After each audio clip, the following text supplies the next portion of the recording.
నిన్న మొన్నటి వరకు టాలీవుడ్ సినీ జనాలతో పాటు ప్రేక్షకుల్ని తన బాదుకునేలా చేసిన ఇష్యూ సమంత నాగచైతన్య మ్యారేజ్. అనేక సార్లు చట్టాపట్టాలేసుకుని పబ్లిక్గా దొరికినా కూడా వీరిద్దరి మధ్య ఏం జరుగుతుందనేది అర్థం కాలేదు. అయితే స్వయంగా నాగచైతన్య తండ్రి కింగ్ నాగార్జున వీరి లవ్ మ్యాటర్ను బయటపెట్టేశారు. వారిద్దరి ప్రేమ నిజమేనని, వారు హ్యాపీగా ఉన్నారని, పెళ్లి చేసుకోవాలి అనుకుంటున్నారని చెప్పి వీరి లవ్కి గ్రీన్ సిగ్నల్ ఇచ్చేశారు. అయితే ఇదే సందర్భంలో మరో ట్విస్ట్ ఇచ్చారు నాగార్జున. తన రెండో కుమారుడు అఖిల్ నిశ్చయ తాంబూలాల ముహూర్తాన్ని ఫిక్స్ చేసిన కింగ్ చైతు సమంతల ముహూర్తం మాత్రం వెల్లడించలేదు. నాగార్జున అలా ఎందుకు చెప్పారో తెలియదు, కానీ ఈ విషయాన్ని అడ్డం పెట్టుకుని ఫిలిం నగర్లో పుకార్లు షికార్లు చేస్తున్నాయి.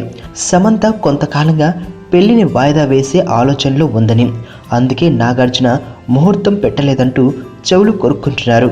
పీకల్లోతో ప్రేమలో మునిగిన సమంత పెళ్లి టైం నాటికి సినిమాలను ఆపేస్తుందని ప్రచారం జరిగింది.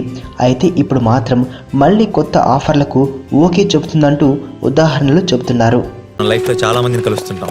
ఎప్పుడో ఎక్కడో ఎవరో ఒకరు కనెక్ట్ అవుతారు, కానీ నా దరిద్రానికి ఇద్దరు కనెక్ట్ అయ్యారు.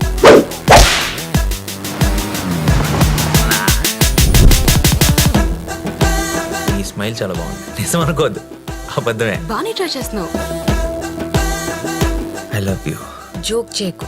ఏంటి, నన్ను ఫాలో అవుతున్నావా? నువ్వే స్కూటీ పాడైపోయిందని అబద్ధం చెప్పి నన్ను ఫాలో అవుతున్నావేమో అని నా